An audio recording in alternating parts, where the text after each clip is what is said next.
नेपालमा कफी खेतीको सुरुवात गुल्मी जिल्लाको आँपचौरबाट विक्रम सम्मत 1995 सालदेखि भएको थियो। गुल्मी जिल्लाको कफी स्वदेश तथा विदेशमा उत्कृष्ट स्वाद र प्राङ्गारिक विधिबाट गरिएको उत्पादनले सुपरिचित हुँदै आएको छ।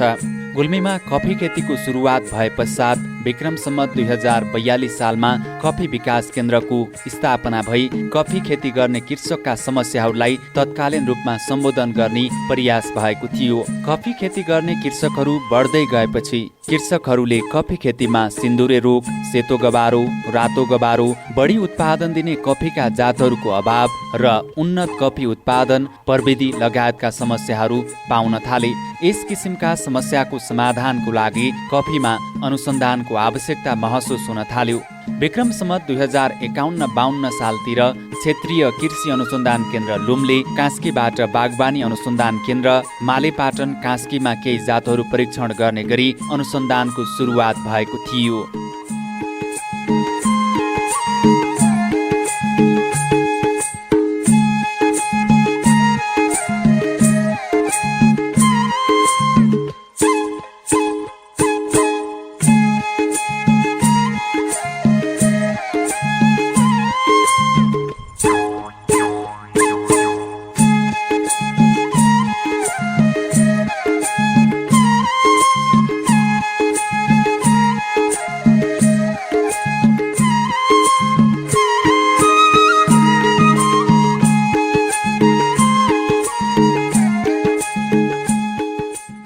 कफीका विभिन्न जातीय परीक्षण, मल, माटो, हावापानी र प्रशोधन सम्बन्धी परीक्षणहरू बागवानी अनुसन्धान केन्द्र मालेपाटनबाट हुँदै आएका थिए।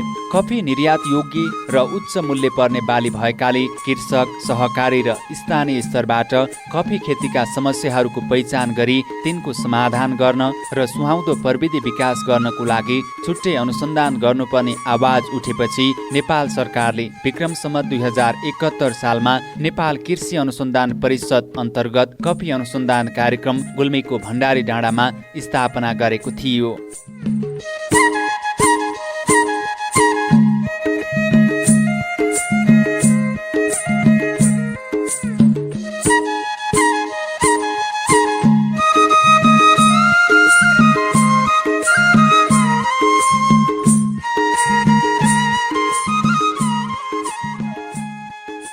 कफी अनुसन्धान कार्यक्रमले नेपालमा उपलब्ध कफीका अनुवंशहरूलाई प्रजनन र मूल्याङ्कनमा अध्ययन, अनुसन्धान तथा उपयोग गर्न, संरक्षण र सम्वर्धन गर्ने, नेपालको कृषि जलवायु अनुसार सुहाउँदो र उच्च उत्पादन दिने कफीका जातहरूको विकास गर्ने, उपयुक्त लागत र सुधारिएको कफी उत्पादन प्रविधिको माध्यमबाट कफीको उत्पादकत्व बढाउने, कफीमा लाग्ने किरा र रोगहरूको आक्रमणलाई न्यूनीकरण तथा व्यवस्थापन सम्बन्धी प्रविधिको विकास गर्न, अध्ययन अनुसन्धान गर्ने लगायतका उद्देश्यहरू राखेको छ।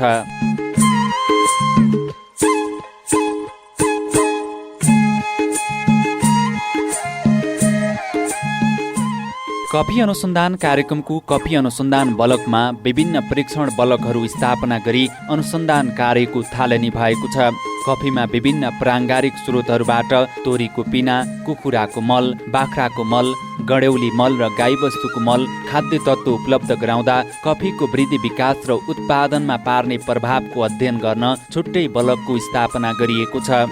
हालसम्म प्राप्त नतिजा अनुसार तोरीको पिना 2 केजी प्रति बिरुवा प्रयोग गरिएको कफीको बोटको वृद्धि विकास सबैभन्दा राम्रो पाइएको छ। त्यस्तै कफीका 10वटा जातहरूलाई 3 किसिमको छहारीमा रोपेर 3वटा बलकहरूमा परीक्षण भइरहेको छ। रोपेको 5 वर्ष पछिको उत्पादन हेर्दा सबैभन्दा बढी मुन्दो नोबो र बोर्बन अमारिलो जातमा ताजा चेरीको उत्पादन बढी पाइएको छ।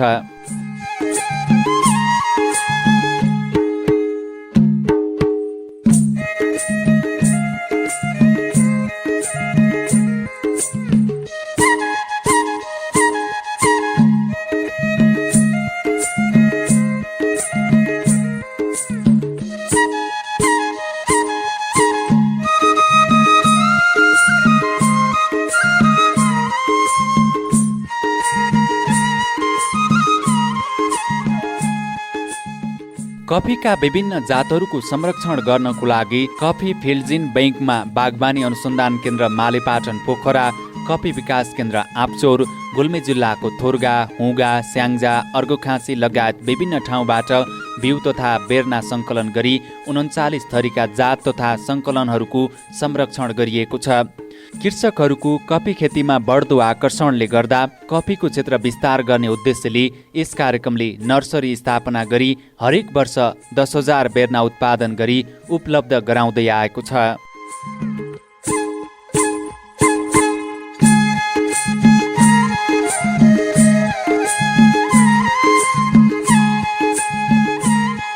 यस कार्यक्रमले विभिन्न समयमा कृषकका समस्या पहिचान गर्न गाउँ स्तरीय कार्यशाला गोष्ठी, कफी खेतीका नीतिगत तथा व्यावसायिक समस्या पहिचान गर्न कफी कार्य समूह बैठक, कृषि स्तरीय नर्सरी स्थापना तथा पशुधन सम्बन्धी तालिम, आवासीय कृषि तालिम लगायतका कार्यक्रमहरू पनि गर्दै आएको छ।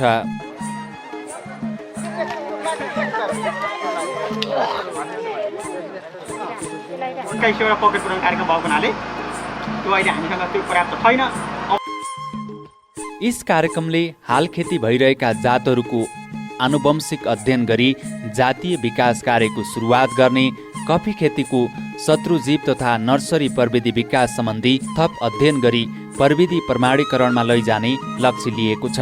कफी खेतीमा हालसम्ममा पहिला त इन्फ्रास्ट्रक्चर डेभलप गर्नतिरै लाग्यो। यो चाहिने अब भवनहरू, कर्मचारी आवास भयो, रिसर्च प्लटहरू यो स्थापना गर्नतिर लाग्यो। अहिले हामी कफी खेती सम्बन्धी अनुसन्धानमा सुरुको अवस्थामा छौँ। अहिले चाहिँ कार्यालय भवन, कर्मचारी आवास भवन स्थापना भइसकेको छ। एक त गुल्मी जिल्लामा अब यो नेपाल कृषि अनुसन्धान परिषद अन्तर्गतको एउटा कफी सम्बन्धी अध्ययन अनुसन्धान गरिदिने एउटा सरकारी कार्यालयको स्थापना भयो र यो स्थापना पश्चात कफी खेतीमा अध्ययन अनुसन्धान गर्नको लागि अहिले सबै गरेर नर्सरी र बगैँचा गरेर 30 वटा जति बगैँचाहरू स्थापना भएका छन् र अध्ययन अनुसन्धान गर्ने वैज्ञानिकहरूको लागि अनुसन्धान सामग्रीहरू, रिसर्च मेटेरियलहरू सङ्कलन भएका छन्। अहिलेसम्म नेपालभरिमा देश तथा विदेशबाट सङ्कलन गरेर 44 थरीका कफीहरू हामीले यहाँ सङ्कलन गरेका छौँ। बाली प्रजनन विज्ञले प्रमाणित गरेर उपलब्ध गराइएका 25 वटा जातहरू छन्। त्यसमाथि स्थानीय सङ्कलन गरेर हामीले 44 वटा जति, नाम चाहिँ 45 वटा सङ्कलन गरेका छौँ। हाम्रो फिल्डमा अहिले 44 थरीका जात र सङ्कलन गरेर त्यति कफीहरू जर्म प्लाज्म कन्जर्भेसन भन्छौँ हामी, त्यसलाई संरक्षण गरिराखेका छौँ। नेपालमा कफी सम्बन्धी अध्ययन अनुसन्धान गरिदिने सरकारी कार्यालय यो मात्रै एउटा हो र यसले ती जम्मै जर्म प्लान्ट कन्जर्भेसन गरेर कुन कफीबाट कृषकहरूलाई अब उचाइ अनुसारको वृद्धि विकास गर्न सक्छ, धेरै उत्पादन दिन सक्छ अनि गुणस्तर युक्त कफी दिन सक्छ, त्यस्तो खालको ती 44 थरीका कफीबाट छनौट गरेर निकाल्ने र त्यो चाहिँ कृषकहरूलाई नै उपलब्ध गराउने हो र कफी सम्बन्धी बढी उत्पादन दिने, गुणस्तरयुक्त कफी उत्पादन गरेर त्यो प्रविधि विकास गर्नको लागि यहाँका नेपाल कृषि अनुसन्धान परिषद र यो कफी अनुसन्धान कार्यक्रम एकदम तल्लीन छ र यसमा अनुसन्धानकर्मीहरूको अझ जटिल खाँचो छ। यहाँ मुख्य अहिले यो कार्यालयले भोग्नु परेको विषय विशेषज्ञ जनशक्ति नै हो। यसमा बागवानी विज्ञ, माटो विज्ञ, बाली प्रजनन विज्ञ, बाली रोग विज्ञ, कीट विज्ञ, यी विज्ञहरूको आवश्यकता छ। अहिले मौजदात भएको बाली कीट विज्ञ र माटो विज्ञ मात्रै उपलब्ध छ। अरू 3 थरीका विशेषज्ञहरू छैनन् र जनशक्ति अभाव हुँदाहुँदै पनि अहिलेसम्म यहाँ दैनिक रूपमा 22 देखि 25 जना कृषक श्रमिकहरूले नियमित दैनिक रूपमा काम पाइराख्नु भएको छ। एउटा सरकारी कार्यालय स्थापना भयो। यसले चाहिँ एउटा कृषि पर्यटनमा गुल्मीमा सुरुवातमा यो टेकेको अवस्था छ। अहिले जति पनि अब गुल्मी भन्दा बाहिरबाट आउने दर्शकहरू पहिला भण्डारडाँडामा घुम्न जाने, हेर्न जाने कस्तो छ भन्ने एउटा प्रभाव पारिसकेको अवस्था छ।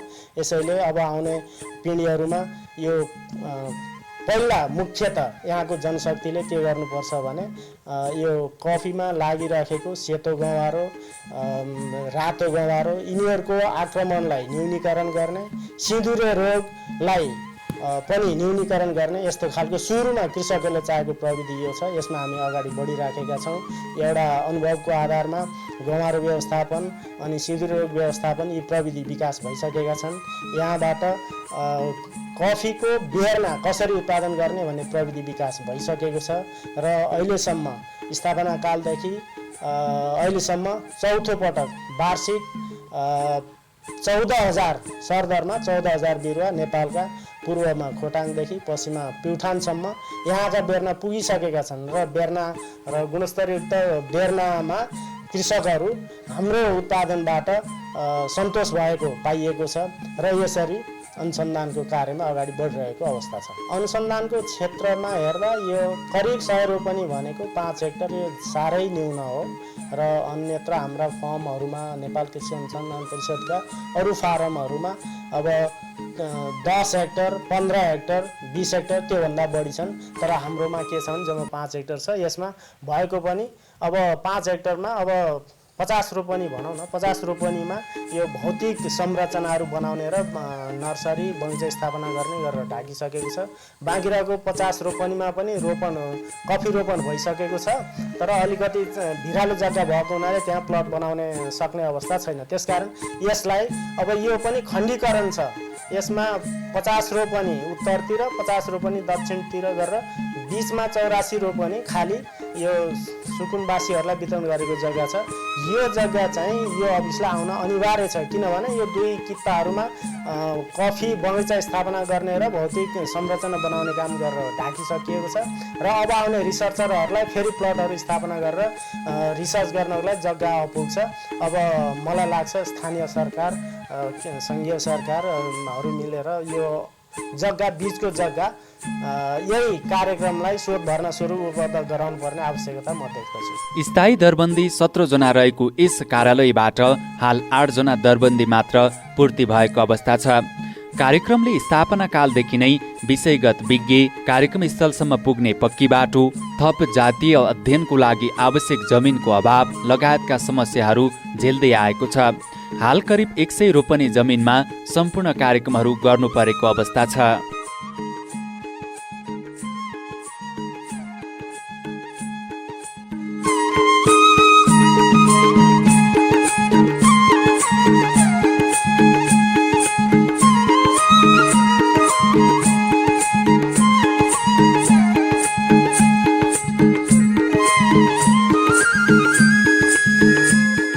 कफी उत्पादक कृषकहरूलाई अहिलेको परिवेशमा छहारीमा कफी रोपौँ, कफी खेतीलाई विस्तार गरौँ, आम्दानी बढाउँ भन्ने नारालाई आत्मसात गरी अगाडि बढ्न अनुरोध गर्दछौँ।